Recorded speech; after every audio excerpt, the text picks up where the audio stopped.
guys, so nagtitingin ako sa Mr. DIY sa TikTok lang. Tapos kapag napunta ka ng Balanga, doon ako titingin sa Mr. DIY. Hindi ako makatingin ngayon kasi hindi pa ako nagpupunta ng Balanga. So kasama ko dito yung pinsan ko, na pinsan ko lang talaga. Pero dito kasama ko yung pinsan ko na kamag-anak ko, tapos yung kapatid ko. Tingnan niyo.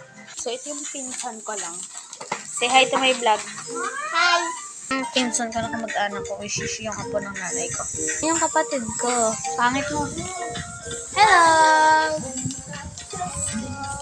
Hello! Yan na guys. Bye-bye! Bye-bye na! Bye-bye! Bye-bye! Bye-bye! Bye-bye! Bye-bye! Bye-bye na! Bye-bye! Bye-bye! Bye-bye! Bye-bye! So yun lang guys. Bye! Bye! Bye-bye ka na! Bye-bye ka na! Bye guys!